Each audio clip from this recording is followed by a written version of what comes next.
Alors bonsoir à tous et à tous. Je vois qu'il y a déjà pas mal de personnes d'un peu partout, toute la France, hein, Strasbourg, Nice, Saint-Amand-les-Eaux, Paris, Lausanne, Bordeaux, etc., etc. Donc, bienvenue à tous. Je suis Jean-Michel Guret, psychothérapeute et fondateur de l'IFPEC, l'Institut francophone de psychothérapie émotionnelle et cognitive. Et j'ai le plaisir ce soir d'accueillir Gwenaëlle, qui est psychologue clinicienne, qui enseigne également au sein de notre école, ainsi que Florian, qui est psychiatre en Suisse. Donc, Gwenaëlle et Florian font partie des personnes qui sont en charge du développement de l'AEDP dont on va parler ce soir, qui est une forme de psychothérapie qui se développe aux États-Unis. Est-ce que vous pourriez tous les deux d'abord vous présenter un peu plus en détail? Alors, je vais commencer parce que Gwen nous a laissé pour quelques instants.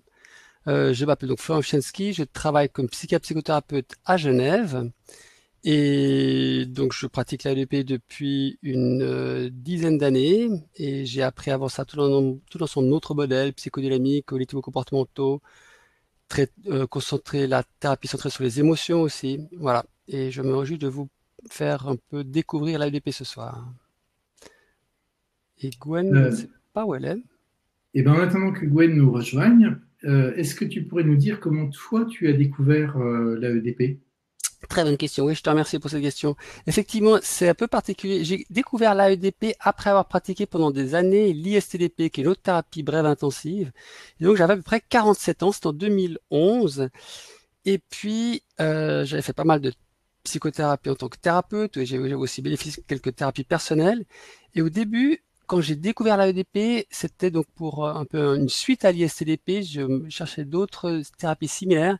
Et au début, je veux dire, j'ai lu le livre Orange de Diana, de Diana Focha, qu'un certain nombre de vous ont peut-être déjà entrevu. Le livre de base de l'AEDP qui, je peux vous montrer brièvement, qui ressemble à ça. Et au début, je ne comprenais pas vraiment. Il y a certaines choses que j'avais de la peine à comprendre et j'ai eu la chance de participer en 2013 à 2 jours avec Diana Focha à Paris.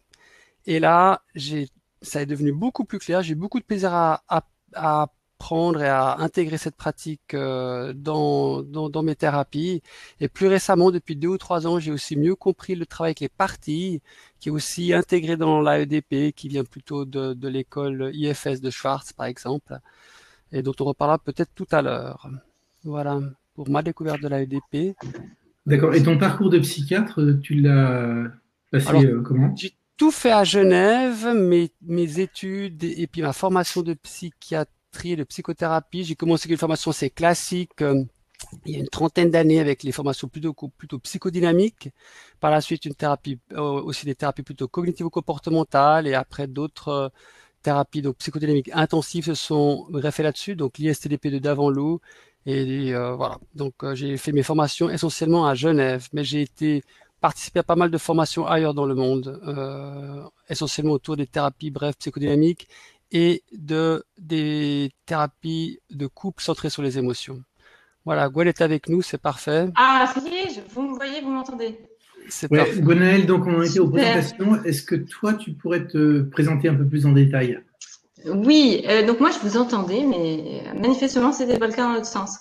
Donc oui, donc moi je m'appelle Gwenaëlle Perciot, je suis psychologue clinicienne formée à la fac de Paris 8, et puis à différentes approches, dont la psy énergétique, le FT, et puis aussi des approches basées sur l'attachement. Hein, c'est pour ça que je suis là ce soir. On va voir que la EDP est totalement liée à l'attachement. Donc je travaille en psychiatrie au CHU de Saint-Étienne, et puis je travaille aussi en libéral, en consultation et en formation. Voilà pour ma présentation. Alors, je t'ai entendu, hein, Florian, donc je peux peut-être un peu compléter par rapport à ce que tu as dit. L'AEDP, pour moi, je la décris surtout comme une approche humaniste, hein, qui pour moi est en lien direct avec l'approche de Carl Rogers, centrée sur la personne, avec vraiment au cœur de la philosophie, de l'état d'esprit EDP, la relation patient-thérapeute et un immense respect pour le patient.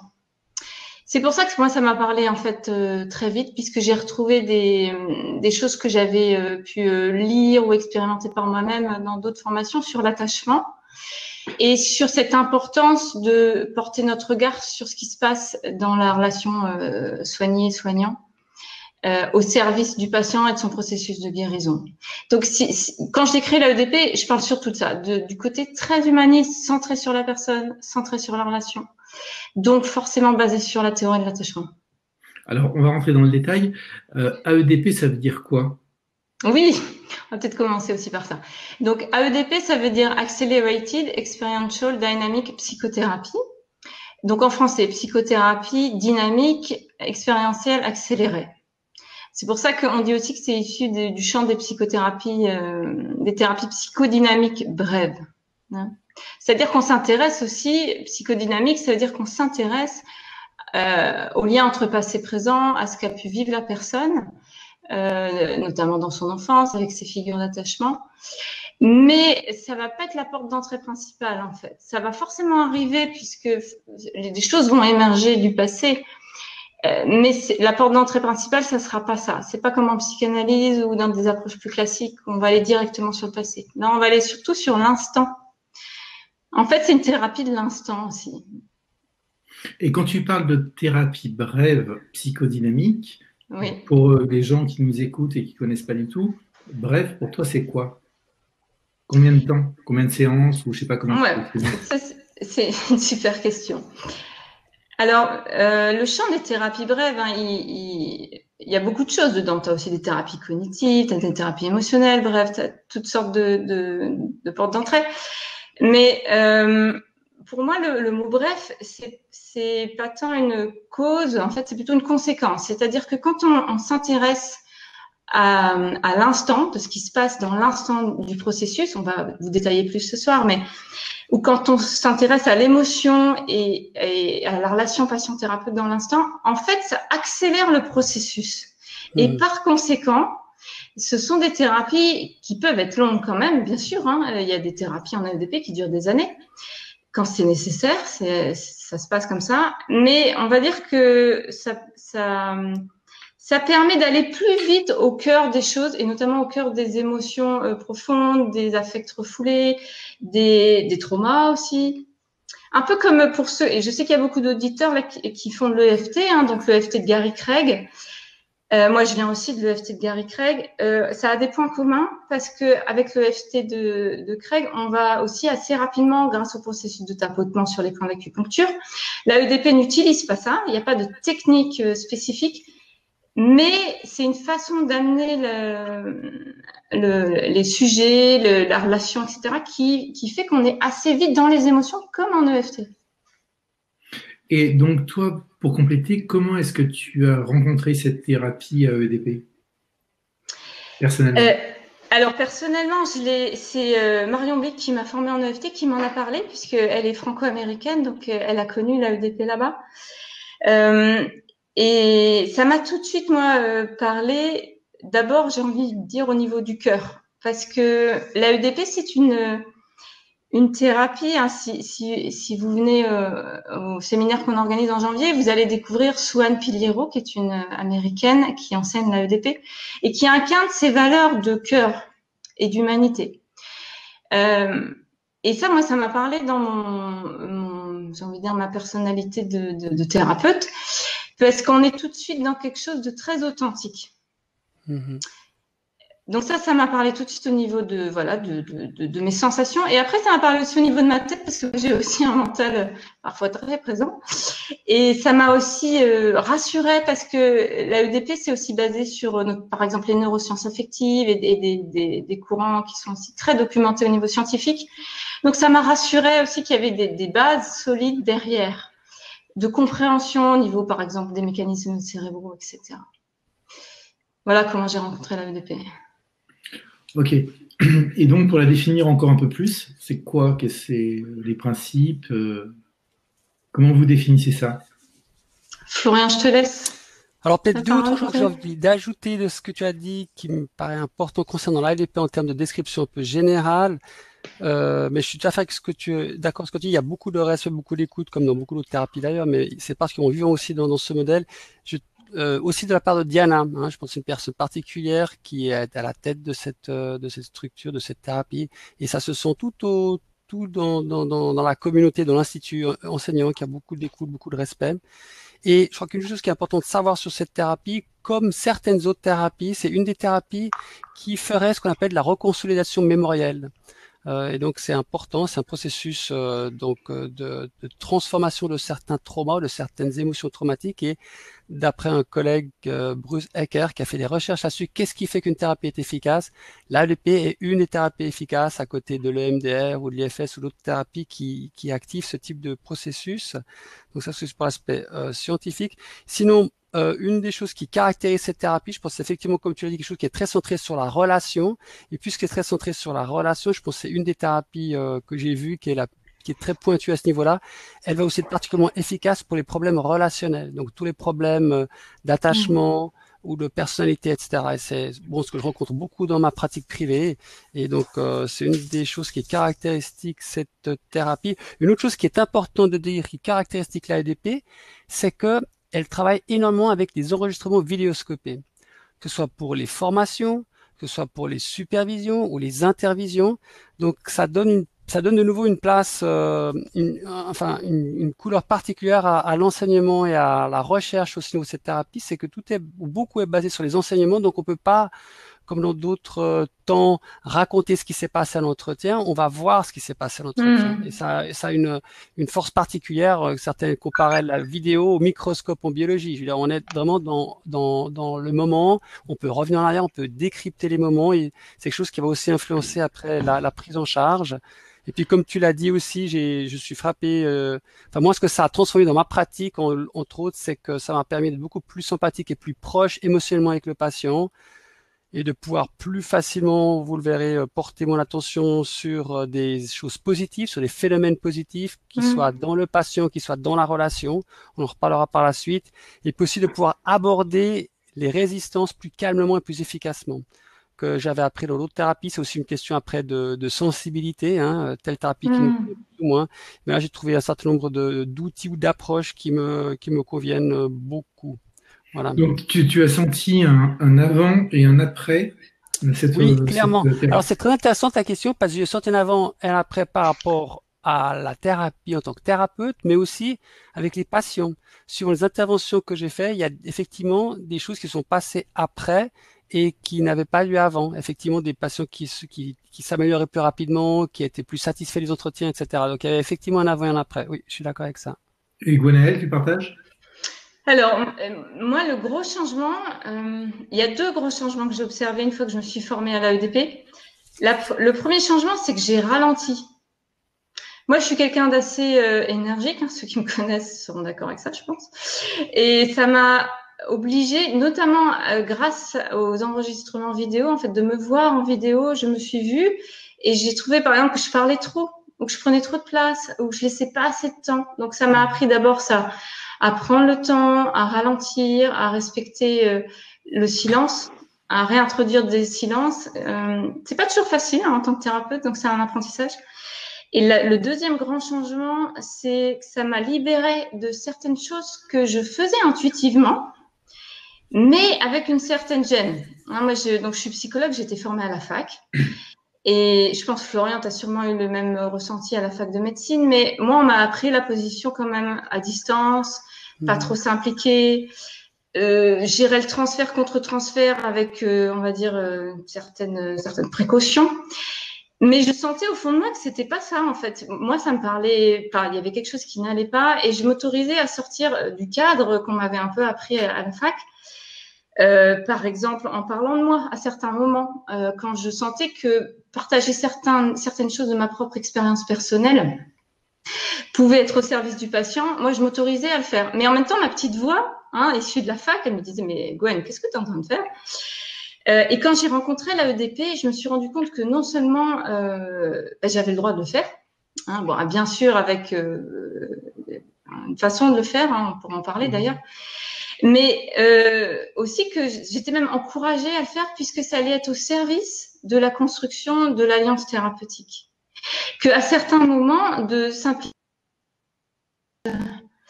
par exemple, de dire qu'on est profondément touché, que nous aussi, on a pu ressentir ça à certains moments de notre vie et que du coup, il y a comme une émotion en nous qui monte en même temps. Vous voyez, ce genre de choses, moi, je les faisais naturellement et en même temps, pas tout à fait naturellement parce que j'étais freinée. Et en découvrant la EDP, ça m'a ouvert en fait ça a validé des intuitions que j'avais. C'était génial. T'es devenue humaine. Je me suis autorisée à être plus humaine, en fait, à être plus moi en tant qu'individu et pas seulement Gwenaëlle, la psychologue, quoi. Mais j'aime ta remarque, Jean-Michel. C'est effectivement un des adjectifs que je donnerais à cette thérapie. C'est une thérapie très humaine. Et ouais, il y a vraiment une relation humain à humain qui est vraiment valorisée. L'humain du patient, l'humain du thérapeute et comment travailler avec ces deux humains. Donc, c'est Diana Fosha qui a théorisé tout ça. Et c'est quoi les principes fondateurs comment ça se passe en fait? Alors avant peut-être de rentrer dans les techniques, mais juste les principes fondateurs, le principe fondateur numéro 1 qui me vient, c'est la notion des ressources des patients et de leur capacité innée à résilier. C'est beaucoup basé aussi sur la résilience et sur ce que Diana Fosha appelle la transformance. Donc c'est un mot anglais, mais pas vraiment de traduction heureuse en français, mais c'est vraiment cette force de vie, cette force motivationnelle qui pousse l'individu à aller vers le mieux-être. Et cette force, parfois, elle est parasitée par plein de choses, notamment par les mécanismes de défense, qui sont chez tout le monde. Et en AEDP, notre but, c'est d'aller chercher cette force de vie, cette transformance, qui est quelque part la contrepartie de ce qu'on appelle la résistance. En psychanalyse, on parle beaucoup de la résistance. On va beaucoup dire le patient résiste, etc. En AEDP, on essaie de transformer les choses. Par exemple, si on sent des mouvements qu'on qualifierait de résistance, on dit que c'est des protections déjà. Et on va essayer de les écarter avec beaucoup de douceur et de bienveillance pour aller à la recherche de la transformance. Et puis l'autre principe fondamental aussi de l'AEDP, c'est défaire la solitude. On dit undoing aloneness, c'est deux mots qui reviennent beaucoup en AEDP. Le principe fondateur défendu par Diana Fosha, c'est que quand on a vécu des traumas, ce qui a fait trauma, c'est pas tant le trauma lui-même, c'est la solitude dans laquelle la personne a vécu le traumatisme. Et c'est cette solitude pathogène qui est la cible du travail en AEDP. Et comment on travaille ça? C'est en amenant un remède, en fait. Un remède à ce qui s'est passé dans le passé. Et de remettre dans le présent, c'est être là, être avec le patient, être avec ses émotions douloureuses quand les choses reviennent. C'est rester avec aussi. Stay with it and stay with me. Ça, donc reste avec ça et reste avec moi. C'est des phrases qui reviennent beaucoup. Donc, on est avec le patient quand il retraverse ça. Et on y va jusqu'au bout, en fait.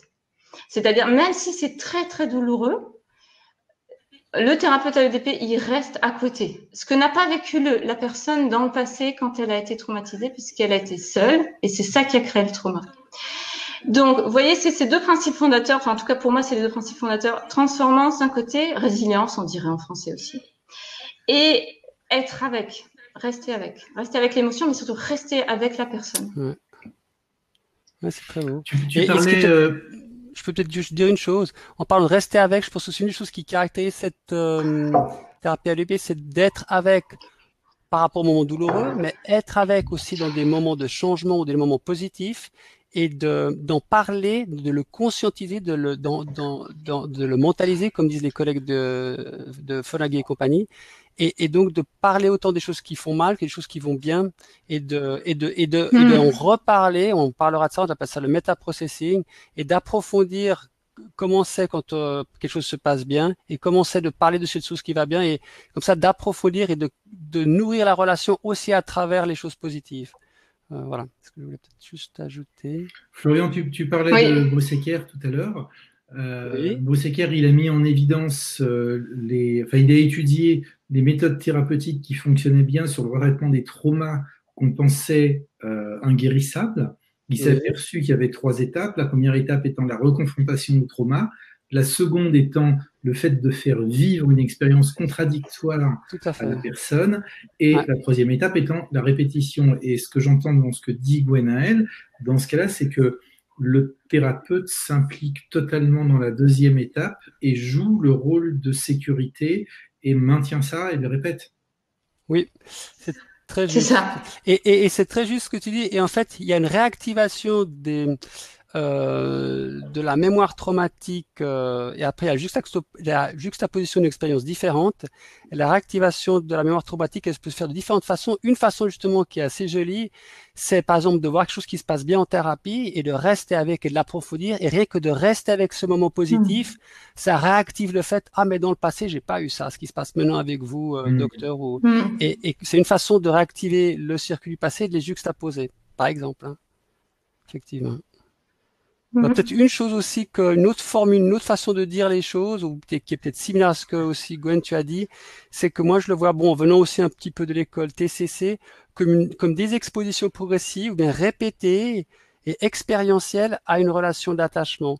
Peut-être que certains de vous connaissent la thérapie Acceptance and Commitment Therapy de Hayes, où je me souviens, une des vidéos que j'ai vues, c'est que il est avec un patient qui met, par exemple, qui a par exemple la peur de la saleté, il met la main dans la saleté, et puis le thérapeute est à côté, il lui dit comment c'est maintenant qu'on a la main dans la saleté. Donc il y a une exposition et une présence du thérapeute et on en parle.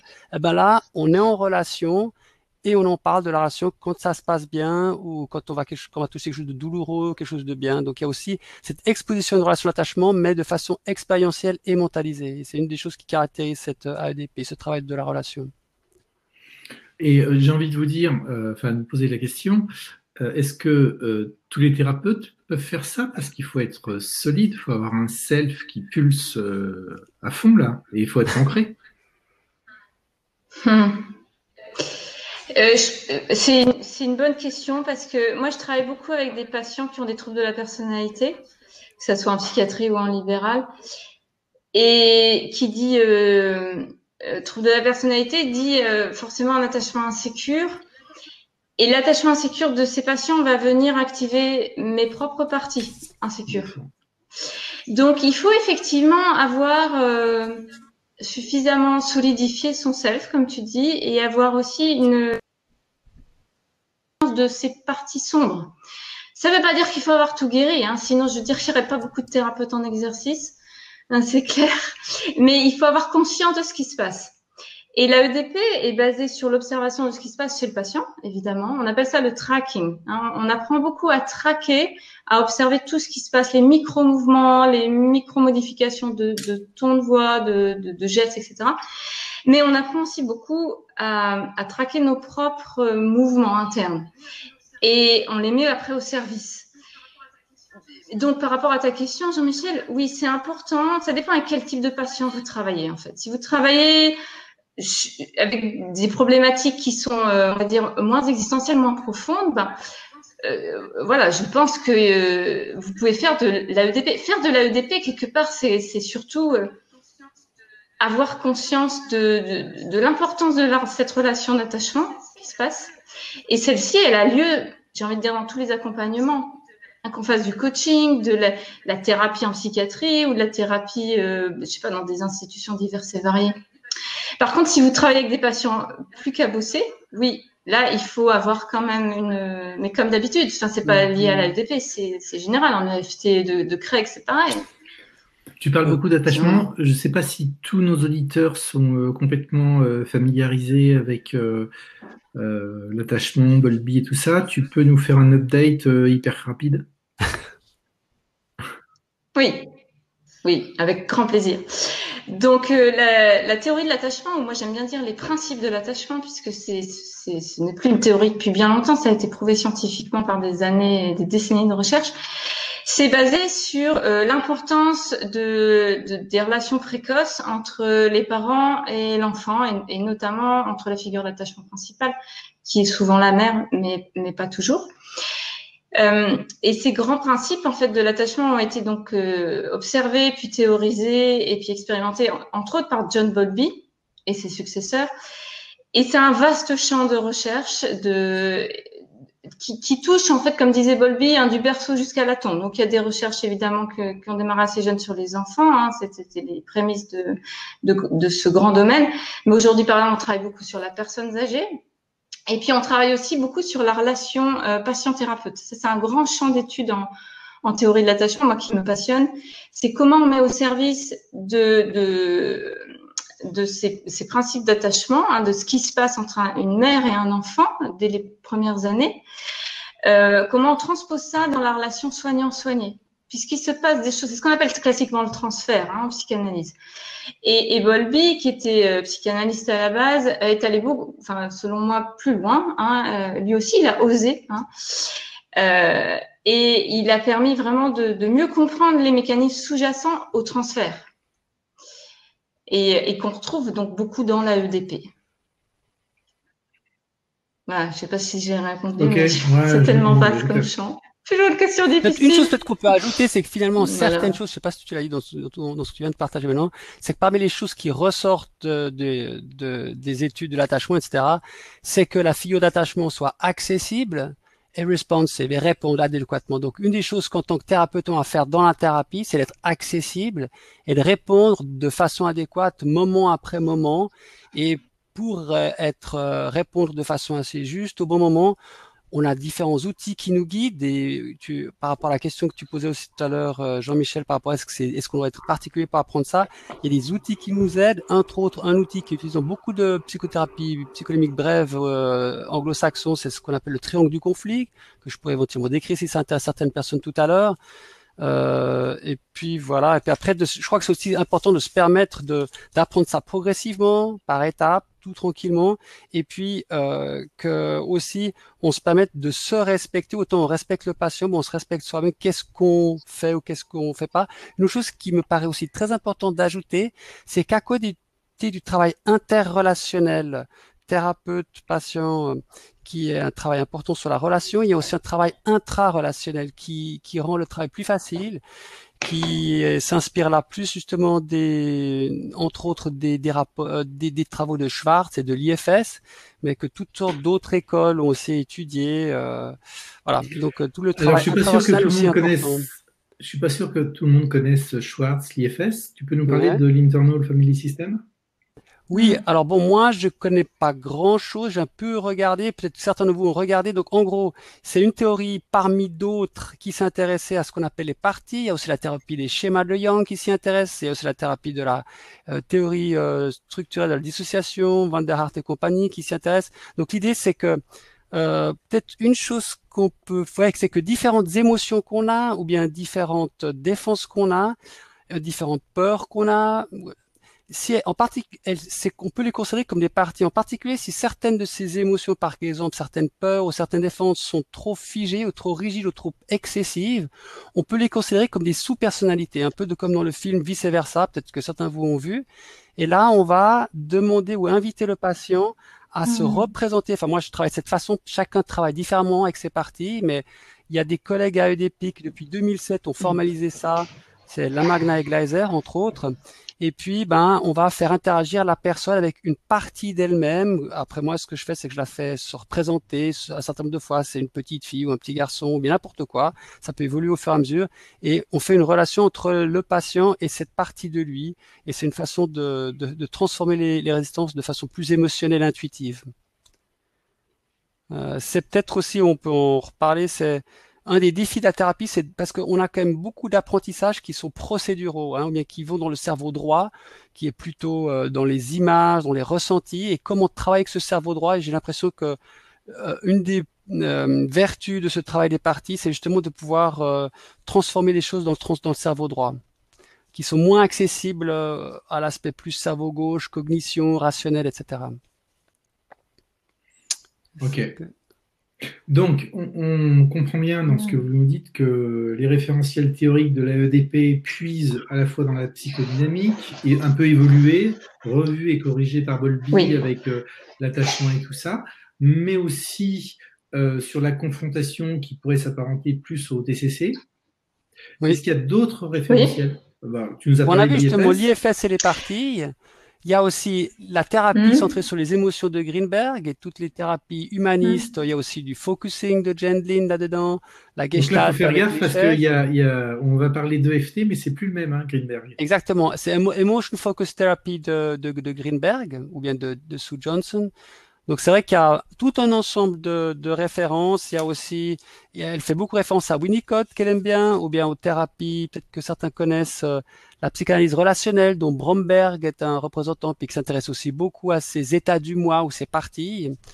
C'est vrai c'est assez large. Il y a aussi la théorie polyvagale de Porges, ou bien les travaux de la thérapie sensorimotrice de Pat Ogden qui sont intégrés. Donc c'est vrai qu'ils sont très intégratifs, hein. Oui, tout à fait. Et alors, ce qu'on peut peut-être dire, parce que ça peut, du coup, un peu perdre les gens en se disant, bon sang, il y a, il y a tellement de références, mais qu'est-ce que ça, au cœur de la EDP, c'est quoi? Moi, j'ai envie de dire que Diana Faucha, ce qu'elle a réussi à faire, c'est de s'intéresser en priorité à ce qu'on appelle les facteurs communs de réussite des thérapies.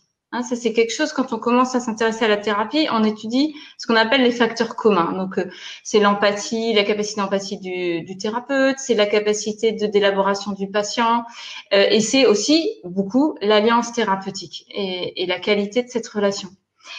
Donc ça, on sait que quelle que soit l'approche théorique, qu'on fasse de la psychanalyse, des thérapies cognitivo-comportementales ou de la gestalt ou d'autres, ce qui va faire qu'une thérapie fonctionne, hein, un des facteurs numéro 1, après la motivation et l'implication du patient, c'est l'alliance thérapeutique. Et en fait, Diana Faucha, elle est partie de ça quelque part. Hein, je pense, que je ne dis pas de bêtises en présentant les choses comme ça, je pense qu'elle est partie de ça en se disant, on va mettre au cœur de l'AEDP ce facteur commun et le rendre spécifique. Et à partir de là, elle a cherché à comprendre qu'est-ce qui va favoriser cette alliance. Et elle a dérivé beaucoup de concepts, mais aussi des techniques. Pour vous en donner une, pour que ce soit plus concret, elle va beaucoup insister sur ce ralentissement dont j'ai parlé tout à l'heure. Et ça, au début, c'est vraiment difficile, moi, je trouve, en tant que thérapeute. Mais quand on arrive à le faire, le fait de prendre du temps, par exemple, de s'autoriser à interrompre un patient, qui est dans quelque chose de vraiment douloureux, on sent qu'il a besoin d'en parler, donc bien sûr, on va l'écouter au début, hein, on va le prendre là où il est. Mais à un moment, notamment quand on l'a déjà vu plusieurs fois, qu'il y a déjà une bonne alliance, on va dire, OK, là, j'entends que c'est vraiment important pour vous de parler de ça. Et en même temps, aujourd'hui, j'ai vraiment envie que on soit sur ce que vous ressentez vraiment au fond de vous et peut-être un peu moins dans l'histoire et dans les mots et dans le récit. Donc, on va juste ralentir un petit peu ensemble, tous les deux. On dit beaucoup en AEDP, ensemble, tous les deux. On s'implique toujours, hein, on fait les choses ensemble. Et donc, on continue avec le patient en lui disant, OK, donc là, juste petite pause, respirez avec moi. Hein, on peut faire parfois même quelques minutes juste de respiration. On ralentit et on laisse, comme dit Diana Faucha, en fait, un peu l'eau trouble se poser. Et du coup, ça va permettre aux petites bulles, notamment aux choses plus profondes, ce qu'on appelle les corps affects, les émotions profondes, de remonter. Et le fait de ralentir, donc c'est très dans la synchronisation. Par exemple, vous voyez, vous m'entendez, je parle de moins en moins vite. Donc, on fait ça avec les patients et puis c'est aussi la synchronie posturale et on ralentit. Et en faisant ça, on amène le patient beaucoup plus dans ce qui est vraiment le sujet en fait. C'est pas tant les mots et le récit qui comptent, bien sûr. C'est vraiment qu'est-ce qu'il ressent au fond. Donc, une fois que c'est un peu ralenti, on va lui demander et maintenant, qu'est-ce que vous ressentez? Qu'est-ce qu'il y a là dans votre corps? Ça, c'est très focusing, l'approche de Gandhi. Hein, si vous mettez les yeux vers l'intérieur, vous respirez, qu'est-ce qui vient? On fait ça en EFT de Gary Craig aussi. Hein. Et ces techniques-là, par exemple, celle-ci et d'autres, c'est ça qui va permettre de favoriser l'alliance thérapeutique qui est le facteur clé de succès selon moi. Pourquoi? Parce qu'à ce moment-là, le patient, il se sent vraiment entendu. Il a l'impression qu'il y a quelqu'un, même si on n'a pas entendu son récit, on l'a pas foutu à la poubelle. On a juste dit, pour l'instant, on va mettre votre récit de côté et on va s'intéresser à ce que vous ressentez vraiment parce que moi, je voudrais savoir ce que vous ressentez vraiment. Et ça va faire une expérience relationnelle correctrice pour le patient, c'est-à-dire que il va, parfois pour la première fois, hein, moi, il y a des patients, ils m'ont dit, mais c'est la première fois que j'ai l'impression que quelqu'un m'écoute vraiment. Et pour la première fois, parfois, il va sentir qu'il y a vraiment quelqu'un en face et qui s'intéresse vraiment à ce qui se passe dedans. Parce qu'on peut écouter des récits, mais on n'écoute parfois pas toujours vraiment. Voilà, donc je sais pas si j'arrive à faire passer ce message-là, mais c'est ça la l'EDP, c'est vraiment être au cœur de la profondeur émotionnelle et de la relation. Ouais. Et ça, c'est les facteurs communs de toute thérapie qui fonctionne. Absolument. Gwen, je t'ai entendu dire en formation que certaines études montraient que qu'est-ce qui fait le succès d'une thérapie, c'est 60% la relation thérapeutique. Donc ça veut dire que l'AEDP, c'est concentré sur la relation thérapeutique. À la limite, peu importe l'outil, on peut incorporer dans l'AEDP tout un tas d'outils, l'AEDP de l'un, l'EFT de l'un et l'EFT de l'autre. Après, Oui. les outils, à la limite, peu importe. Mais déjà, si on a 60% de bons, l'outil étant 15% d'après les mêmes études, finalement, on peut choisir l'outil qu'on veut. Alors, c'est pas tout à fait 60%. En fait, on dit souvent dans la covariance, il y a 30% de l'alliance thérapeutique pure et on dit 40% du patient. Et le patient, faut pas l'oublier, c'est le critère numéro 1 de réussite. Mais oui, donc tout à fait, Jean-Michel. En fait, l'AEDP, c'est comme j'ai dit au début, je pense, c'est plus qu'un ensemble technique, c'est une philosophie qui, du coup, peut bien sûr s'intégrer avec tous les outils qu'on utilise déjà. Moi, parfois je fais de l'EFT de Gary Craig, parfois je fais d'autres choses que j'ai appris, mais mon état d'esprit, on va dire que mon cadre global de pensée, il est attachmentiste à la sauce AEDP. Ok. Et donc, en quoi l'AEDP, c'est novateur en France et en Suisse, en Belgique, enfin, dans toute la francophonie? Alors, je réponds pour la France, après tu nous diras, Florian, pour la Suisse. Alors, la France est encore très empreinte de psychanalyse. Avec l'Argentine, on est quand même dans les pays où la psychanalyse est encore très, très présente. Oui. Donc, parfois, moi, je trouve que ça se ressent beaucoup dans les représentations qu'ont les thérapeutes de la relation patient-thérapeute. Avec cette histoire de distance, de pas trop s'impliquer, d'être dans quelque chose qui peut être vécu comme du coup de la distance froide pour le patient. Et en ça, la EDP, moi, je trouve, est vraiment novatrice parce que, enfin, moi, quand je forme pas en AEDP, je suis pas formatrice AEDP, mais je forme sur l'attachement et la relation thérapeutique et c'est empreint de ce que j'ai appris en AEDP. Et ce qu'on me dit souvent, mes stagiaires me disent, mais en fait, je m'autorise maintenant, ça lâche en fait des freins qu'on s'était mis, qui sont beaucoup liés, surtout si on est psychologue. Quand on est thérapeute, par exemple thérapeute ou EFT, je pense que vous êtes beaucoup moins empreint de ça. Mais mes collègues psychos, à mon avis, vous allez être d'accord avec moi, on est, surtout ceux de Lyon 2, parce que moi je suis sur la région lyonnaise, on est très très empreint de ces limites, vraiment limitantes pour le coup, dans ce qu'on peut oser faire. Voilà pour la France. Tu as parlé de Lyon, c'est pas la France. Ouais. Pour la Suisse romande, c'est vrai que la psychanalyse est encore présente, ou les psycholémiques. Oui, ce que ça apporte dans notre région, c'est une thérapie qui est très actuelle, je trouve très intégrative et qui va donc où le thérapeute est actif, mais actif dans la relation et comme tu l'as très bien dit, Denise, est actif aussi. Pardon, Gwen, excuse-moi. Est très actif. Denis, c'est le troisième collègue bref. Denis, oui, c'est Denis Schiffman, le collègue psychologue qui est à Paris. Non, mais comme tu as dit, l'activité, ça peut aussi être de ralentir. L'activité, ça peut être d'aller vers le ressenti du patient. Il y a toutes sortes d'activités. Donc, peut-être que le fait qu'elle soit expérientielle, et pour moi, c'est une très bonne intégration du cerveau droit et du cerveau gauche. Et peut-être, c'est une des thérapies à la pointe, je trouve. Dans ce sens-là, elle intègre aussi les neurosciences et toutes sortes de choses. Alors bon, il y a beaucoup d'autres bonnes thérapies, et puis celle-là, c'en est une, quoi, qui est dans ce domaine-là. Voilà. Donc c'est vrai que parmi les thérapies en Suisse romande, elle a quelque chose de relativement novateur. C'est vrai que je connais, vu que je fais beaucoup de ça, je fais pas beaucoup, je connais pas très bien ce que tous les autres collègues font non plus. Donc j'ai pas non plus, c'est difficile de répondre à cette question, mais j'ai l'impression qu'elle a quelque chose de nouveau quand même à apporter. Ok, je voudrais juste donner un message à toutes les personnes qui nous écoutent. Pensez à utiliser le chat pour poser vos questions parce que moi j'en ai plein à poser, mais J'ai pas envie de faire que ce soit un dialogue. Au contraire, vous êtes là en direct.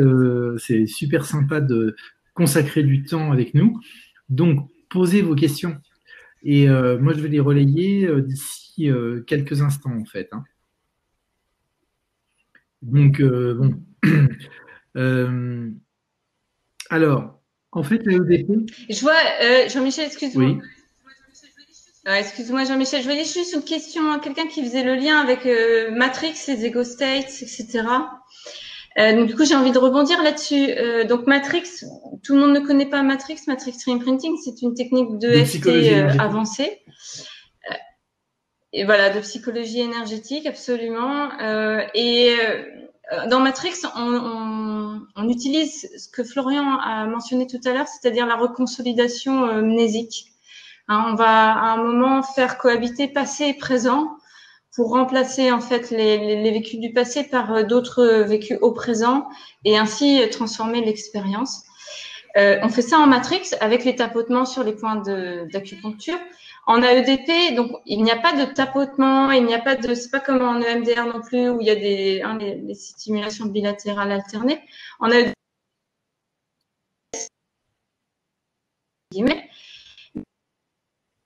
procède de la même chose, c'est-à-dire qu'on va aussi à un moment faire cohabiter passé présent et donc reconsolider des choses, des internes opérants, des croyances sur soi, des représentations du monde, etc. Donc c'est proche effectivement de Et Matrix. peut-être une chose que j'ai envie d'ajouter, parce que tu as dit, il n'y a pas de gestes, mais il y a des gestes, je veux dire, il y a des mouvements relationnels très précis. Il y a, comme tu as dit, aller vers telle ou telle chose. Donc c'est aussi d'autres formes de gestes, c'est plutôt des aspects relationnels. Oui. Donc en fait, ce que vous dites, c'est que c'est très complémentaire avec tout un tas d'autres techniques. J'ai vu une question qui passait sur quelle est la différence avec la Gestalt, par exemple. C'est complémentaire, on peut intégrer la Gestalt dans la EDP ou comment vous voyez ça, vous? Alors, moi, je connais personnellement pas la Gestalt, mais les autres thérapies que je pratique, des aspects de TCC, des aspects d'autres. Tu veux répondre? Ouais. Vas-y alors, réponds-toi.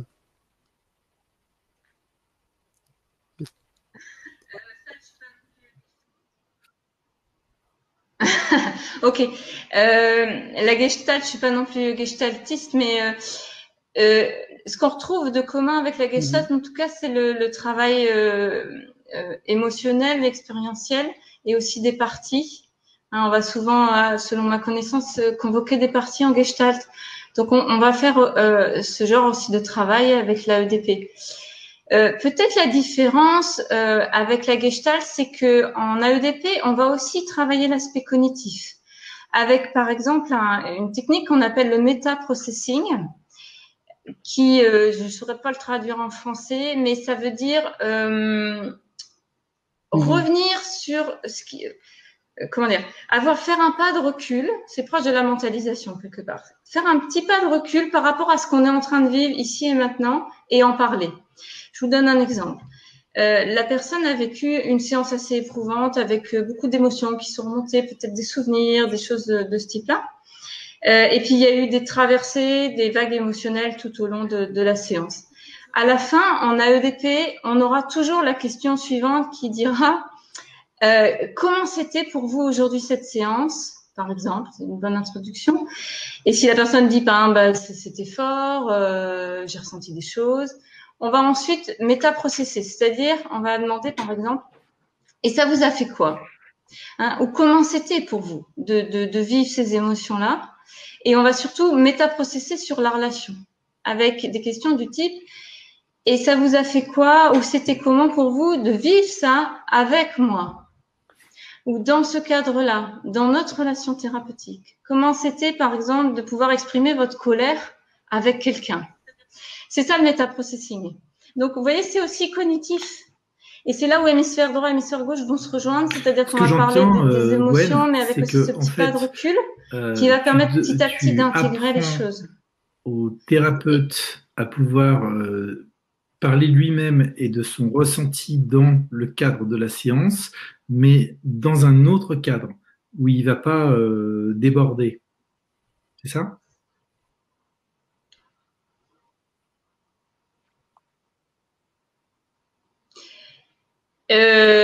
En fait, oui, je veux dire simplement, il sait ce qu'il fait. Ce que tu veux dire, mais là justement, il peut déborder en fait quelque part. Il peut vraiment dire, il peut dire aussi que aujourd'hui, il sait, oui, exactement. Il prend du recul. On veut l'inviter aussi à s'observer lui-même, mais à apprendre à s'observer et à se voir, par exemple, être en colère et pouvoir mettre des mots dessus pour que la prochaine fois, quand il sera, par exemple, je sais pas moi, avec un ami et qui se met en colère, il puisse s'observer parce qu'il aura vécu avec nous, par exemple, un moment de colère. Mais nous, en tant que thérapeute, on va faire ce que fera peut-être pas l'ami en lui disant, bah, je vois que tu es en colère et commencez d'être en colère avec moi. Et nous, on accueille. On fait ce que le parent suffisamment bon, pour reprendre Winnicott, souvent on n'a pas fait, c'est-à-dire qu'on accueille tout ce qui peut venir.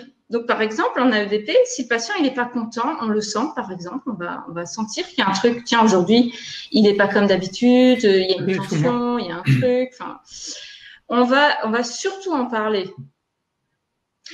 Et on va mettre des mots dessus. On va dire, qu'est-ce qui se passe aujourd'hui? Je sens qu'il y a un truc dans notre relation un peu bizarre aujourd'hui. Qui est dans le TCC, justement, et qui a mis en place la théorie du petit vélo, là.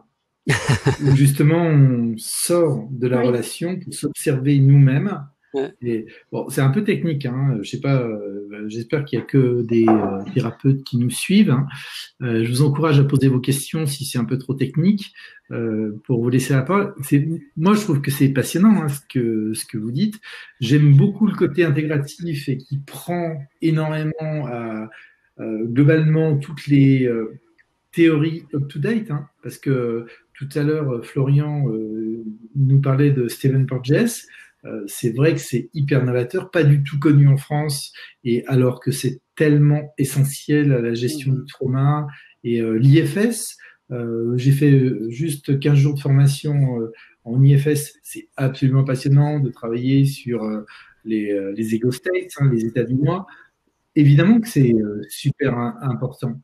Et j'aimerais bien que vous fassiez passer un message tous les deux aux thérapeutes, on va dire français, parce que je connais pas les autres, mais par rapport aux facs, et tu parlais de Lyon 2, ce serait bien de faire passer un message sur un peu plus tranché, tu as remarqué, Gwen.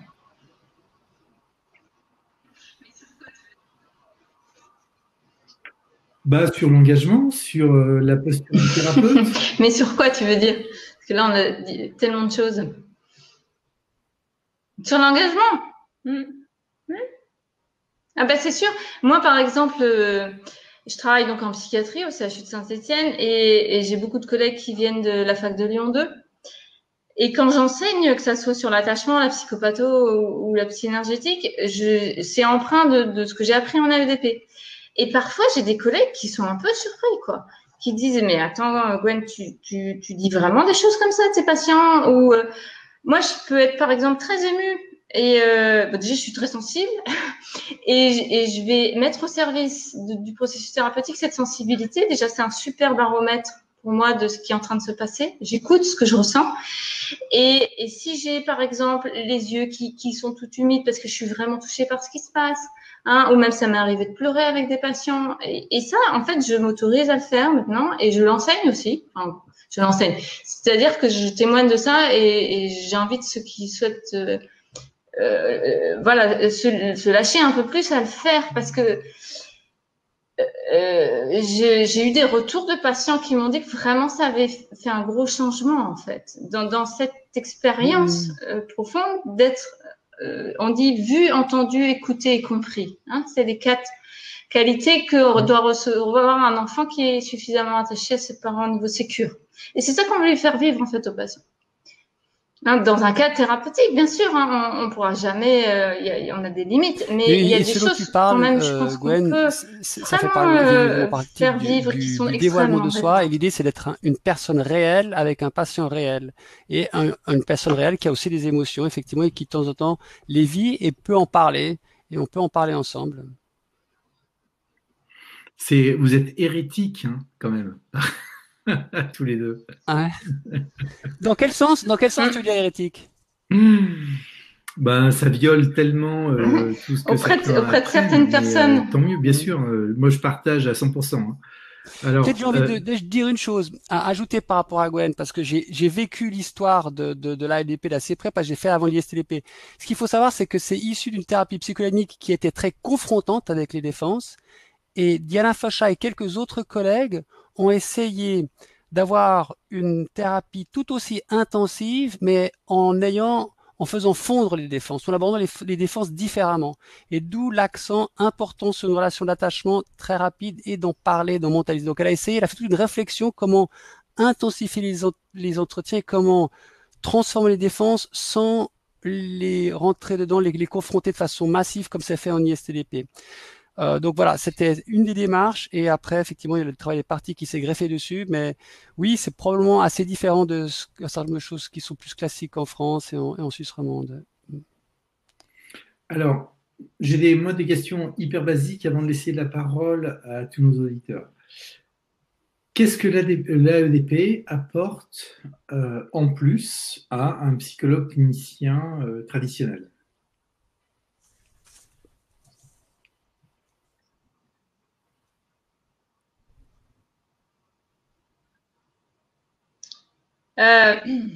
Donc, je vais répondre en tant que psychologue clinicienne. En fait, déjà, un psychologue clinicien traditionnel, je ne sais pas trop ce que ça veut dire. Parce que moi, sortie de la fac, j'avais mon diplôme de psycho-clinicienne, mais je n'ai pas appris à être thérapeute.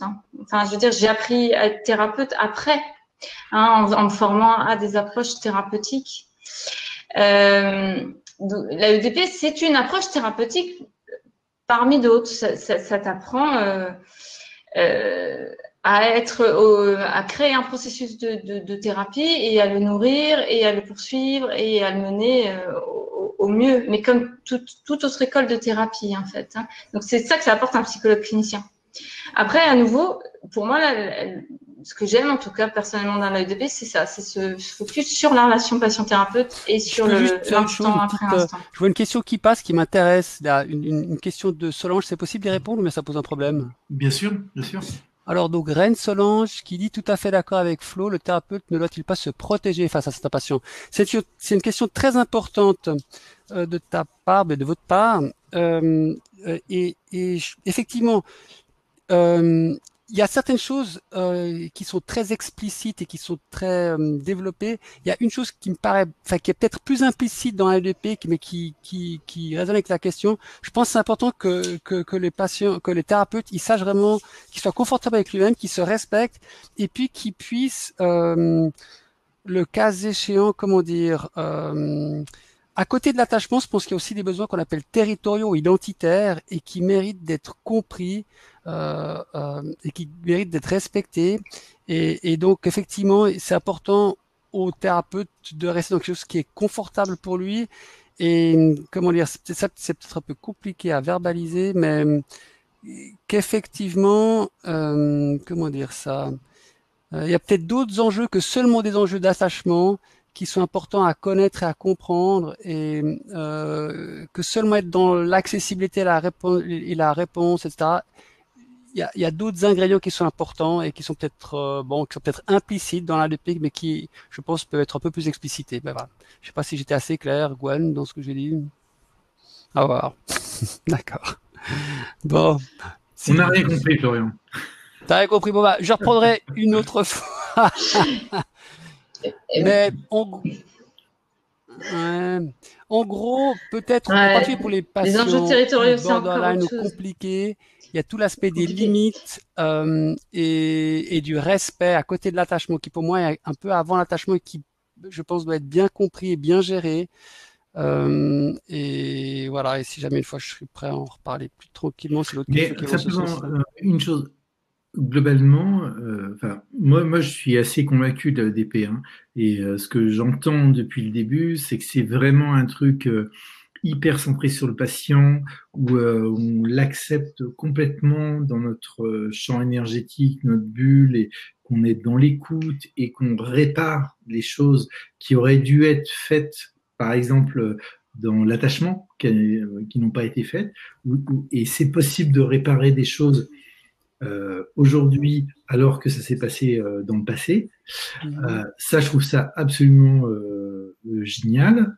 Et ce qui enfin, je sais pas, expliquer vraiment pour quel type de problème ça peut être utilisé. Enfin, j'ai l'impression que pour tout, mais rentrer dans le détail, quoi.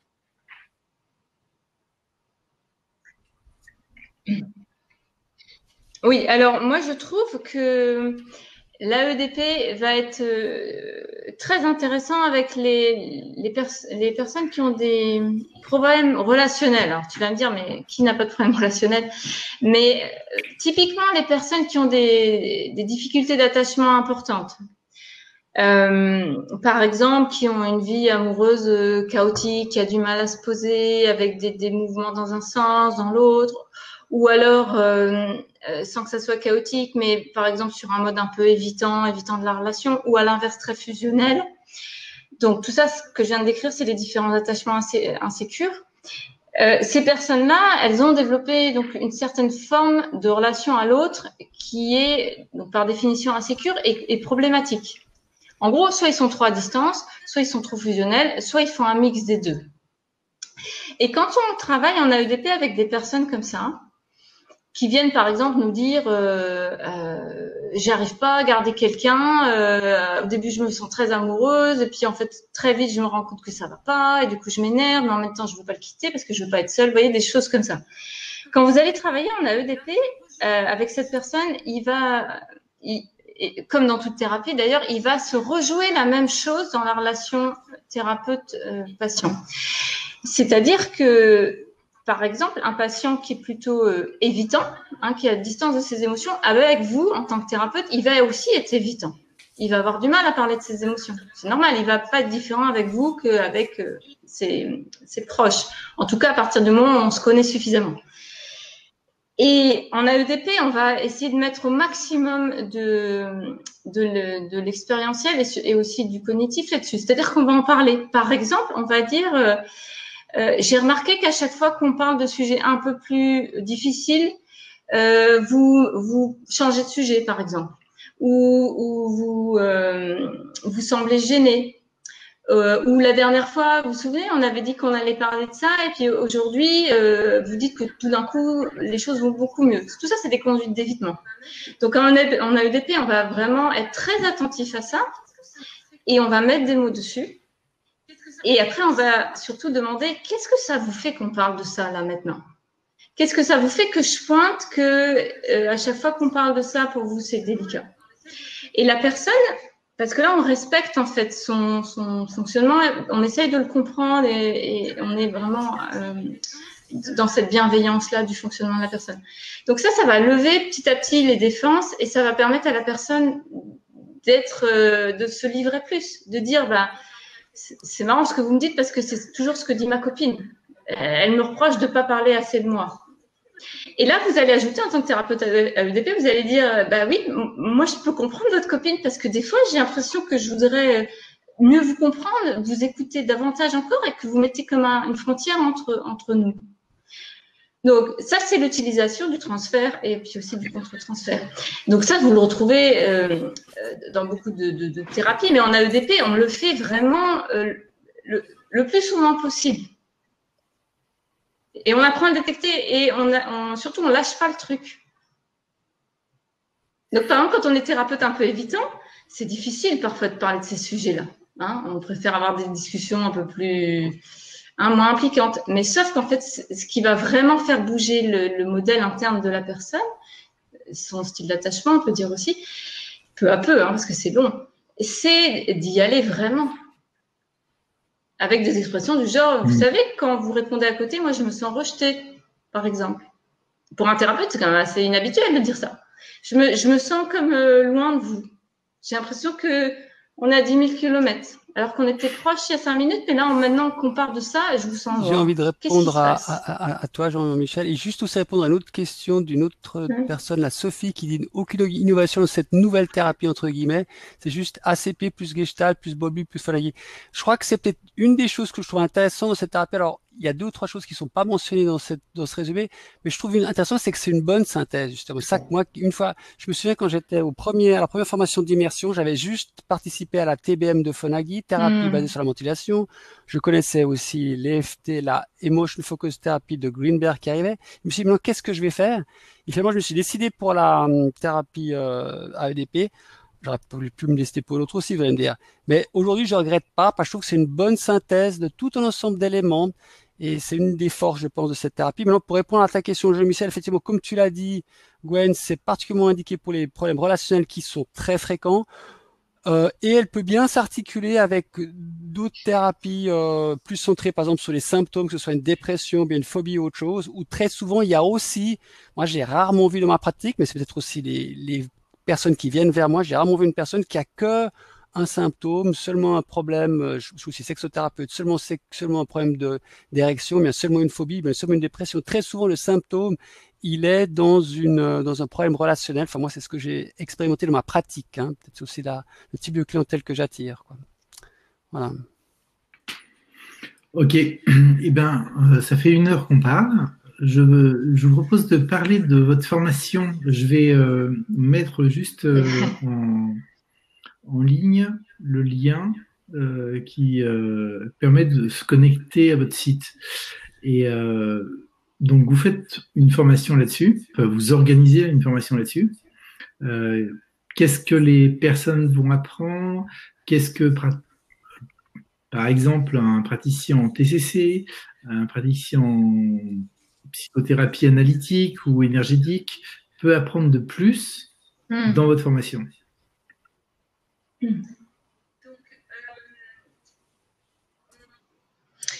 Donc, nous, on cherche vraiment à faire connaître cette approche parce qu'on y croit. Et en France, c'est quand même donc pas du tout connu. Donc, on commence en fait par des séminaires de quelques jours. On en a fait un déjà en décembre dernier. Et là, on fait revenir en janvier. Donc, c'est du 23 au 25 janvier à Paris.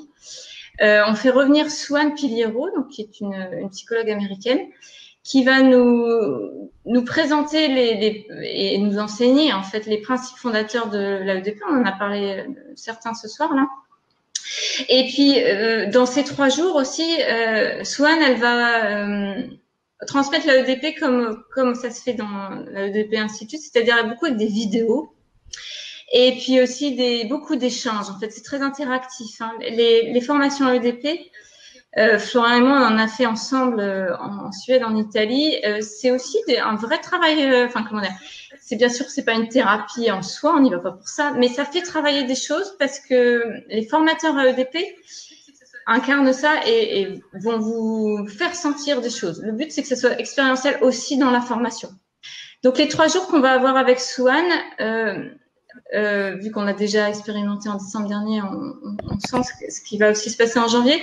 Ça va être les principes fondamentaux qui vont être expliqués, mais pas en pure théorie. Elle va montrer des vidéos, elle va se montrer, elle, au travail avec ses patients, et c'est un travail qui est très fin, avec beaucoup de douceur, beaucoup de bienveillance aussi, beaucoup de cœur. Et ce qui enseigne le plus en AEDP, moi je trouve, c'est peut-être les vidéos et les échanges qu'on a autour des vidéos. Hein, Florian, je sais pas ce que tu en penses, mais plus que les théories, les slides et le blabla, c'est de voir un thérapeute AEDP faire. Moi, la première fois que j'ai vu faire, j'étais étonnée parce que je vais juste quelque chose de t'interrompre. très lent, très ralenti, très doux. Mais à côté ça, la théorie, je la trouve aussi remarquable. Et puis, comme tu l'as très bien dit, les exercices expérientiels, ils sont aussi une occasion. Donc, les 3, pour moi, c'est 3 éléments d'un puzzle les 3 sont importants, quoi. Et apportent quelque chose. Oui, tout à fait. Moi,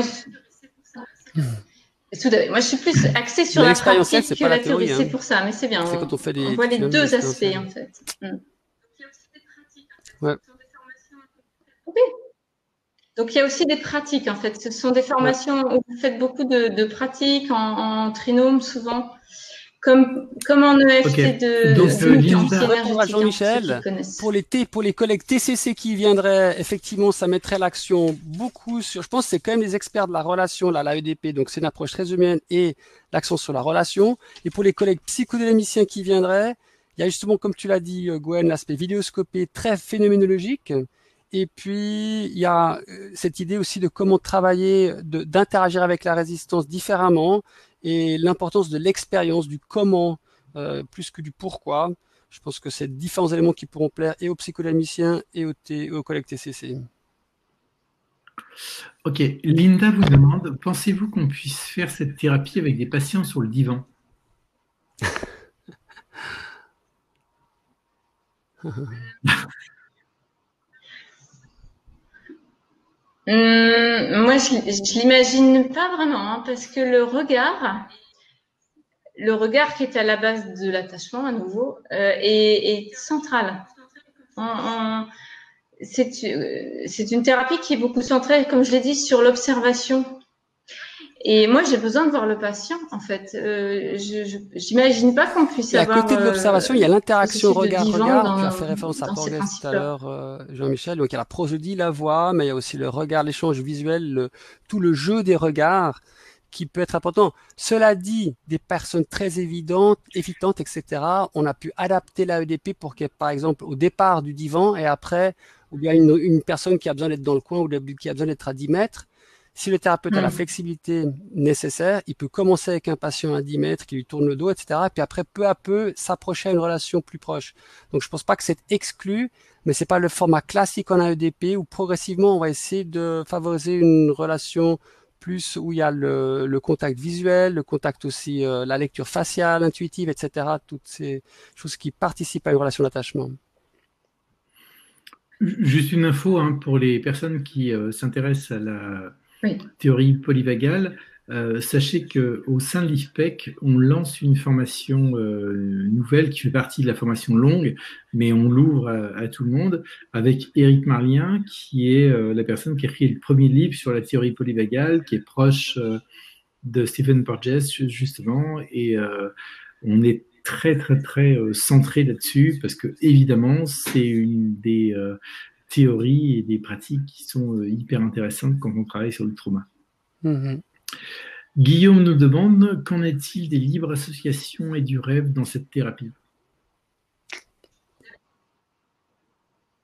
Oui. De la libre association et les rêves, c'est ça?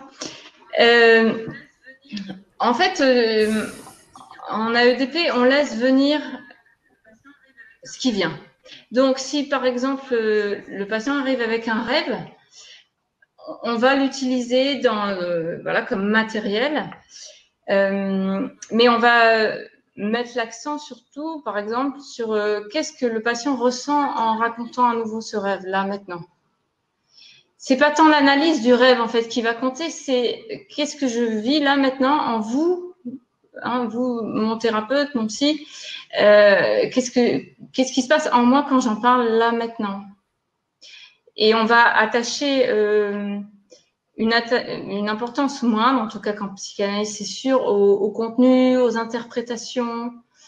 On va être beaucoup plus à nouveau dans l'expérientiel, l'émotionnel. Et les rêves, mais peut-être de façon différente, mais c'est pas exclu. Je pense à les thérapies où les patients viennent avec certains rêves qui ont eu lieu après une séance, qui étaient des rêves très clairs et qui communiquaient quelque chose par rapport à leur problématique.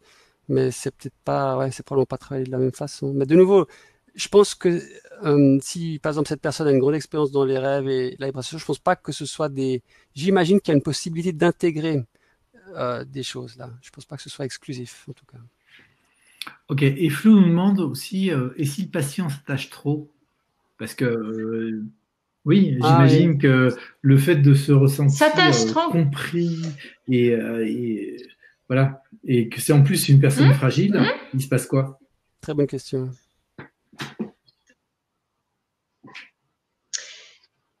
Donc ça arrive quand même, en tout cas moi personnellement, je trouve que ça arrive assez souvent, dans ma clinique en tout cas. C'est là où ça rebondit sur ce que tu as dit tout à l'heure, Jean-Michel, c'est la sécurité intérieure du soignant qui va être très importante. Puisque là, on est dans le contre-transfert, c'est-à-dire qu'un patient s'attache à moi dans le sens que, par exemple, il a besoin de me voir souvent. Et déjà, moi, je vais m'interroger sur qu'est-ce que ça fait vivre en moi et je vais m'occuper de ça. Bon, ça, c'est une évidence. Mais je vais aussi utiliser avec beaucoup de finesse et de délicatesse ce qui se passe en fait en moi. Puisque ce que moi je vis, la personne le fait vivre à d'autres, forcément. Et on va le mettre en mots, par exemple, en disant je sens que pour vous, notre relation, elle est importante et j'aimerais bien qu'on en parle. Et moi, je vais aussi dévoiler ce que je peux vivre. Par exemple, on peut s'autoriser à dire qu'à certains moments, on se sent découragé, hein, ou on se sent parfois qu'on aimerait aider plus, puis qu'on sent qu'on n'aide pas assez. Et on peut se montrer en fait dans une position très humaine, très authentique, et partager certains éléments comme ça. Et ça, quand on arrive à le faire, c'est pas toujours facile, mais quand on arrive à le faire, moi j'ai observé, ça crée toujours des très belles choses. Parce que c'est rare pour quelqu'un d'avoir un feedback aussi authentique sur ce qu'on vit avec quelqu'un d'autre, en fait. Je pense qu'aussi, donc comme tu l'as très bien dit, si ça apparaît de plus en plus clairement qu'il y a un trop grand attachement, en parler, l'aborder, le voir, le mettre en mots et voir qu'est-ce que ça signifie et à quoi ça sert, etc. Et en l'occurrence, entre autres, ça va servir à ne pas faire avancer la thérapie, hein. Donc le voir comme une forme de défense éventuellement, et puis après on peut aborder la défense de différentes façons. Une autre chose qui me paraît importante, c'est que c'est aussi ce que j'avais essayé de dire tout à l'heure par rapport au territoire ou bien à l'identité. Si le thérapeute, dès le départ, et à chaque fois, il est clair par rapport à ce qu'il fait, puis quel est le chemin du patient, qu'est-ce qui appartient au patient, qu'est-ce qui appartient au thérapeute, qu'est-ce qui appartient à la dyade. Je pense que c'est aussi une chose qui aide beaucoup à gérer et à voir clair sur ce qui peut dévier de quelque chose qui est au service du patient, hein. Et de trop s'attacher au thérapeute, c'est pas au service du patient à terme. Donc, je pense d'avoir les idées claires au départ, une perception claire de qu'est-ce qu'on fait et qui fait quoi. Je pense que ça aide beaucoup à gérer ce genre de situation et à identifier les problèmes. C'est vraiment super intéressant ce que vous racontez, tellement loin de ce que certains peuvent avoir appris à la fac, comme tu le disais, Gwenaël. Flo renchérit en disant être proche et empathique, génial, mais comment gérer les débordements? Bon, on est dans la même question qu'avant. Et c'est très important. J'ai envie d'ajouter une chose parce que j'ai fait une présentation à ce sujet à des collègues et puis on parlait aussi de l'importance d'être proche du patient. Mais je pense, et bien être dans l'empathie, par exemple. Mais je pense qu'on peut être réellement, alors c'est mon avis, hein, on peut être d'accord, dans une empathie et dans quelque chose de vraiment empathique quand il y a deux personnes différenciées. Donc, être empathique avec quelqu'un d'autre, ça veut dire qu'il y a quelqu'un d'autre et qu'il y a moi. Donc, ce que je veux dire par là, c'est que implicitement d'être empathique, ça implique une différenciation. Et donc, ça implique qu'il y a deux personnes. Et c'est cette idée de l'identité et de l'empathie. Et sans cette, si on n'est pas là dans une différenciation suffisante, on ne peut pas avoir l'empathie. On est envahi par l'autre, mais l'autre envahi par soi. Donc, c'est vraiment des choses qui sont connectées. Et une bonne empathie, elle repose aussi sur une bonne différenciation. Et je pense que si le thérapeute est au clair avec ça, ça aide autant par rapport à la différenciation que par rapport à l'empathie. En fait, ce que tu dis, Florian, c'est que cette formation, elle est autant faite pour gérer nos patients que pour nous-mêmes, hein. Oui, et c'est très important parce que je pense qu'au fur et à mesure, à force comment dire, de faire, ça nous confronte à des questions très profondes et on fait aussi le bonhomme de chemin en tant que thérapeute, je pense, comme dans beaucoup d'autres thérapies d'ailleurs, hein. C'est sûr. Alors, tiens, je sais pas ce qu'il en est. Gwen, on ne te voit pas, hein. Je sais pas si tu as coupé ta caméra exprès. Mais je sais pas ce qu'il en est en Suisse. Pas du tout. Mais en France, j'ai pas l'impression que ça soit aussi cool qu'en Suisse par rapport à la relation thérapeutique dans l'enseignement. Moi, tu sais, là, je vais dire cool, je sais pas ce que dire par là. Ici en Suisse, je fais partie d'un certain nombre il n'y a pas beaucoup de gens qui font ça en Suisse.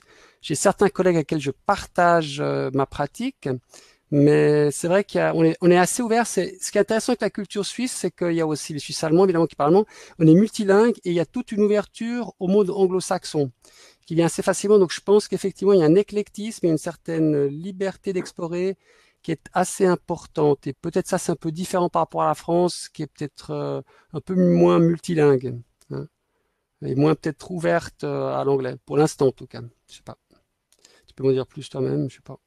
Bah oui, oui, certainement. Et puis très très aussi branché sur une philosophie dans la thérapie, peut-être plus que d'autres mondes. Les TCC sont moins développés en France que dans plein d'autres pays, par exemple. Mhm. Mhm. Alors, Gwen a disparu. Gwen a disparu. Moi, je suis en train de scanner les questions. On va regarder. Alors, il y en a qui disent que ça a l'air d'être compliqué, en fait, hein. Alors, c'est vrai que c'est pas tout simple, mais je pense que vraiment une des choses qui aide, c'est de participer à une formation, les choses s'éclaircissent. Il y a quand même certains modèles qui sont très utiles ici, qui sont très orientants. Donc, par exemple, le triangle de conflit ou d'expérience qui donne vraiment, qui fait une sorte de boussole qui peut nous orienter. On a des repères. Je pense que il y a beaucoup de choses, mais on donne des repères et finalement, dans la pratique maintenant, pour moi, c'est quelque chose de relativement simple et cohérent. Mais c'est vrai qu'il y a pas mal de choses, mais je pense que ça vaut la peine de venir voir et de se rendre compte qu'il y a quand même des repères qui sont donnés et qui permettent de simplifier les choses et que ce soit quelque chose de tout à fait praticable, hein. Ok. Sophie nous demande quelle est la durée de la formation AEDP. Bonne question, ça dépend, c'est très flexible. On peut déjà venir pour les 3 jours ou 2 ou 3 jours, voir ce que ça donne. Si on veut faire une formation plus classique, après, il y a 4 jours de formation d'immersion, hein, où il y a le matin de la théorie, l'après-midi des interactions expérientielles. Après cette formation d'immersion, il y a ce qu'ils appellent des essential skills. Donc, on refait un approfondissement des outils de base, des interventions de base, de nouveau avec le matin de la théorie beaucoup plus clinique et l'après-midi des exercices expérientiels. Donc ça fait, si je me souviens bien, 2 fois 5 jours. Donc ça fait 4 jours d'immersion, 2 fois 5 jours d'Essential Skills 1. Et après, ceux qui veulent vraiment faire encore plus, ils peuvent faire Essential Skills 2, ils peuvent faire des supervisions, mais chacun fait un peu ce qui a un sens dans sa pratique et dans son parcours de thérapeute. Ok. Je lis dans les questions qu'il y a des personnes qui ont apparemment des problèmes de connexion et les sons se chevauchent. Et on me dit que je coupe la parole à Gwenaël ou toi. En fait, pas du tout. Je pense qu'il y a peut-être des problèmes effectivement de connexion parce que il me semble qu'on fait preuve d'un grand respect mutuel du temps de parole des uns et des autres, hein. Donc, Peut-être une question que j'ai envie de reprendre, que j'ai vu passer tout à l'heure, c'est les limites de l'AEDP. Hein, si tu es d'accord. oui, bien sûr, très Alors, intéressant. limite de l'AEDP, qu'est-ce qu'on peut dire? Ben, par exemple, moi j'ai des patients névrotiques, on dit, avec dépression, problème de personnalité, tout ça. Et aussi certaines personnes avec des problèmes plutôt bipolaires, où il y a des problèmes après de délire, etc. Alors là, on a un peu aux limites. C'est pas pour ça que c'est contre-indiqué. Il y a d'autres collègues aussi de d'autres thérapies brèves, psychodynamiques, qui travaillent avec des psychotiques ou avec des problèmes bipolaires. Donc, on peut encore travailler sur certaines choses. C'est vrai que, comme dans d'autres difficultés, ça devient plus difficile et plus ardu parce que les blessures sont différentes et probablement c'est pas que les blessures non plus. Il y a peut-être aussi des facteurs génétiques impliqués. Mais en tout cas, je dirais que, en gros, pour beaucoup de pathologies, pour beaucoup de troubles de personnalité, sauf le cluster B, si je me souviens bien, ou bien cluster A, les antisociaux, etc. Ça se passe bien. Pour tout le cluster anxieux, ça passe bien. Pour le cluster limite, borderline, ça se passe, c'est très pertinent, c'est utile. Pour les dépressions, c'est utile. Pour les phobies, en conjonction à d'autres approches pour la phobie, ça peut être quelque chose qui est tout à fait intéressant. Donc, je pense que pour les grosses pathologies plus lourdes, avec des aspects délirants ou hallucinatoires, là, ça devient probablement plus limité comme d'autres approches d'ailleurs. Mais bon, voilà, si j'ai répondu à la question des limites. Puis ça dépend aussi après du thérapeute et de ses ressources et de ses limites à lui, émotionnelles et autres, quoi. Emmanuel nous demande, il me semble que vous tracez le chemin d'une reconnexion post-traumatique, non plus exclusivement corps-esprit, mais aussi interne, externe, donc du rapport à l'autre. Je me trompe? Point d'interrogation. Tu peux répéter, je ne suis pas sûr d'avoir bien compris la question. Donc la question elle est posée à 21h45. Emmanuel, il me semble que vous tracez le chemin d'une reconnexion post-traumatique non plus exclusivement corps-esprit, mais aussi interne-externe, donc du rapport à l'autre. Je me trompe. Alors, une reconnexion post-traumatique, non plus corps-esprit, interne-externe, oui, rapport à l'autre, oui, non, c'est clair. C'est clair qu'il y a une reconnexion à l'autre, il y a une reconnexion à soi, il y a une reconnexion au thérapeute, c'est une chose, à certaines parties de soi, et aussi à certains autres par la suite, ou une redéfinition de relation. Mais je pense que ça, c'est le cas de beaucoup de thérapies qui se centrent sur les problèmes relationnels. Mais oui, je pense que oui. Je pense que j'ai assez bien répondu à la question. Ok, je balaye toutes les questions. Gwen nous a quittés là. Ouais, je vais nous écouter. Bah, c'est bizarre, c'est dommage. Faut-il être forcément psy pour faire cette formation? Il semble falloir avoir beaucoup de connaissances, mais pas de l'empathie. Bonne question. Alors, je sais que aux États-Unis, Diana propose cette formation aux psychiatres, aux psychologues et aux social workers qui font aussi les thérapies, entre autres. Hein. Donc, c'est vrai que c'est plutôt. Alors, est-ce qu'il faut être psy? Je pense que si on est thérapeute, il y a plein de thérapeutes qui ont participé, qui ont beaucoup apprécié. Tu peux en parler, Florian. Il y a beaucoup de personnes qui viennent de l'IFPEC, Exact. qui sont des psychothérapeutes, ou Ouais. soit qui ont le titre, il y en a, à mon avis peu, plutôt des thérapeutes. Comment est-ce qu'ils ont réagi? Je crois qu'il y avait 60 ou 80%, je ne sais plus Alors exactement. effectivement, il y a un grand nombre de personnes qui avaient fait de l'EFT énergétique et de la Matrix, toutes ces formations-là. Et moi, je disparais, non, je reviens. Et puis, effectivement, ils ont beaucoup apprécié. Il y avait énormément de personnes qui ont énormément apprécié, qui ont beaucoup appris. Donc, ça devait être compréhensible et ça devait être accessible. Donc, ça, c'est quelque chose qui était clairement communiqué par les participants de la formation l'année passée à Paris en décembre 2018. Donc, il fallait pas des connaissances. Enfin, voilà. Donc, ils ont tout à fait suivre et apprécier la formation et apprécier ce qui était transmis. Donc il ne faut pas être psychologue ou psychiatre. Mais je pense que pour différentes personnes dont des personnes non psychiatres ou psychologues s'occupent, ça peut apporter quelque chose en termes. Moi, je peux témoigner. J'ai pas fait la formation.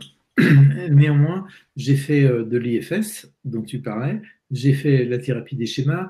J'ai fait beaucoup de formations dont tu as évoqué. J'ai suivi les travaux de tout un tas de personnes, dont Bruce Ecker, etc. On enseigne au sein de l'IFPEC. Nous, on enseigne l'EFT, mais l'EFT clinique, c'est-à-dire l'EFT de base, hein, pas l'EFT classique d'aujourd'hui qui est répandu partout, parce que c'est basé justement sur des recherches scientifiques et on suit très bien et on conseille, et c'est pour ça que vous êtes là ce soir. Hein. C'est l'alliance thérapeutique qui est vraiment une des choses hyper importantes dans la thérapie, peu importe l'outil. Je ne sais pas si je devrais dire ça, mais je pense que, très sincèrement, je pense que peu importe l'outil, il y a vraiment plein d'outils thérapeutiques hyper efficaces et il y a des méthodes et cette méthode-là est intéressante. Oui, je suis d'accord. Je pense que c'est une des forces de l'ADP, effectivement, l'attention qui a été portée et la créativité qui a été portée autour de la relation thérapeutique. Ouais. Donc, apparemment, Gwenaël n'arrive pas à se reconnecter avec nous. Mais on va continuer à prendre des questions. Je suis Stéphane, psychologue, psychothérapeute depuis 15 ans en intelligence émotionnelle et j'ai deux questions. On a l'impression que l'AEDP est au carrefour d'une hypnose émotionnelle et d'une thérapie classique.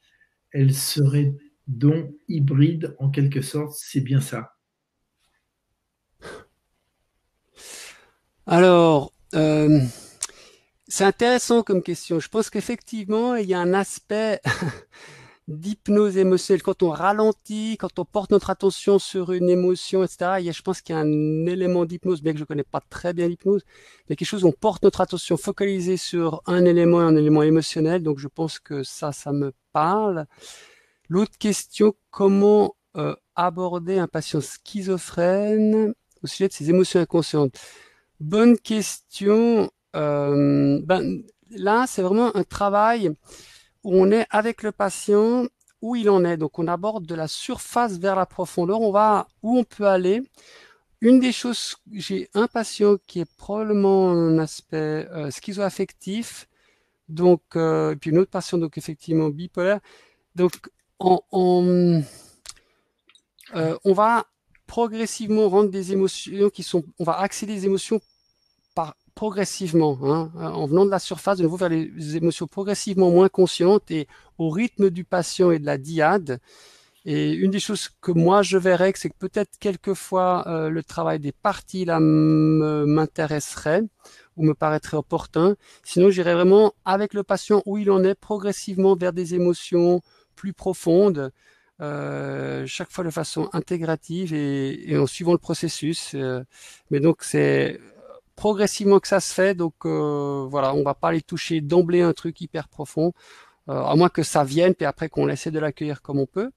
Mais en essayant en faisant par exemple ce qu'on appelle la régulation dyadique des émotions et tous les autres processus d'ancrage ou autres, vous travaillez les parties, mais on fait les choses progressivement, ce qui est une des façons d'aborder progressivement les choses plus inconscientes, mais qui étaient inconscientes puis qui progressivement deviennent plus conscientes. Ok. Danou te demande, peut-on envisager des séances par Skype? Oui, alors j'ai une personne, il y a 2 ou 3 personnes que je suis, une personne que je suis depuis un bon moment avec des aspects bien borderline et qui se balade un peu partout dans le monde. Donc effectivement, là, je fais par Skype. Je fais aussi une thérapie personnelle par Skype d'ailleurs. Alors c'est un peu différent. Mais ça se passe bien. Le problème, c'est juste le contact visuel qui est pas tout à fait le même. Et puis bon, il y a un petit peu une latence, mais on peut faire des bons entretiens. C'est pas la même chose que quand le thérapeute est dans la salle, évidemment. Mais on peut le faire par Skype, oui. Et on peut faire des assez bonnes thérapies par Skype, oui. Ok. Et puis, écoute, je crois qu'on a tout vu. Ok, on va juste voir un peu s'il y a d'autres questions au-dessus. Ben, on arrive au bout du temps. Alors, je sais Euh, pas, on arrive au bout du temps, on peut continuer, mais l'idée, c'est de répondre à toutes les questions. Donc, j'ai Gwen au téléphone. Malheureusement, elle ne peut pas se reconnecter.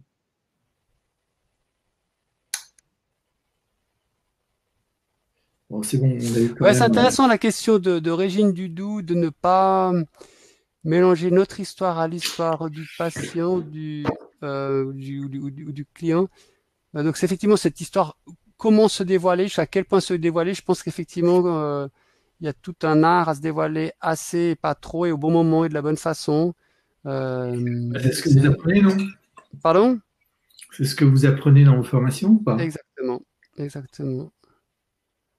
Euh, Oui, enfin, moi, je peux témoigner, même si je n'ai pas participé à votre formation, j'en ai fait quand même beaucoup, hein, en toutes les thérapies que tu as évoquées, peut-être pas toutes, mais pas loin. Euh, Ce qui est essentiel et au centre de tout, c'est la posture du thérapeute, c'est sa capacité à accueillir l'émotion de l'autre, la recevoir, la digérer, l'intégrer.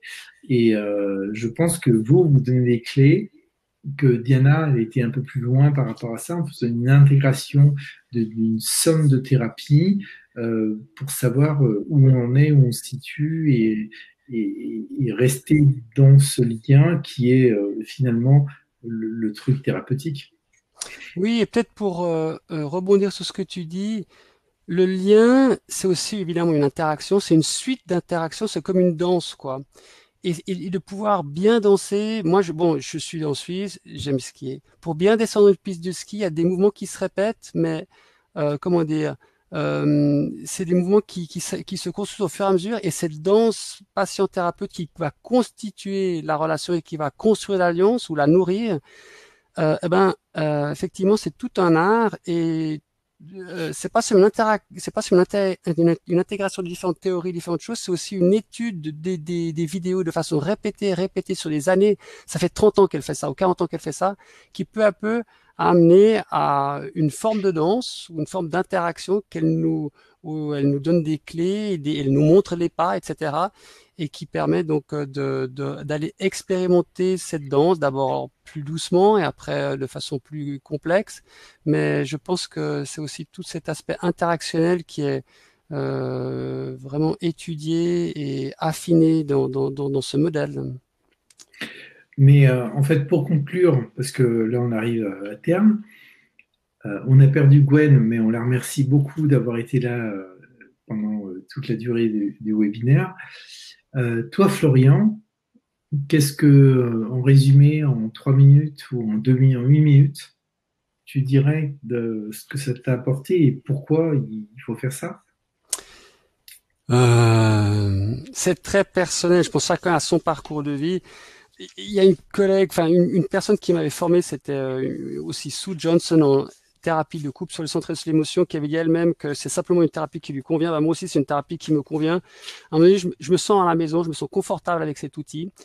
Donc j'imagine que ça peut aussi être quelque chose de confortable pour d'autres outils. Comme tu l'as dit, la relation thérapeutique est primordiale dans toutes les thérapies. Je pense que c'est une des thérapies qui a beaucoup porté son attention sur et bien porté son attention là-dessus et qui continue à le faire.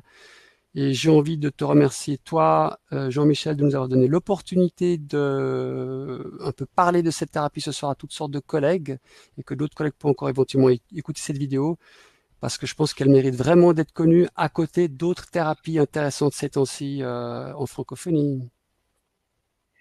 Ok, mais écoute, Florian, je te remercie beaucoup. Je remercie Gwen qui est plus avec nous pour des problèmes de connexion, mais bon. Ok, en tout cas, merci. Elle était super prégnante et importante durant cette soirée. C'était vraiment passionnant. Moi, voilà, je laisse la parole aux personnes. J'en ai plein d'autres à vous poser, des questions. Je le ferai. Et en tout cas, je vous dis à toutes et à tous, merci d'avoir été avec nous. Franchement, merci de nous avoir suivis, de prendre du temps sur votre temps. C'est super. Et à très bientôt, parce qu'on va faire plein d'autres webinaires. Le prochain, ça va être sur justement, on en parlait ce soir, la théorie polyvagale, avec la seule personne qui a écrit un livre en France. Donc surtout, ne ratez pas ça, c'est le mois prochain. On va en faire un tous les mois. À très bientôt. Bonsoir. Merci beaucoup, Jean-Michel. Merci Florian.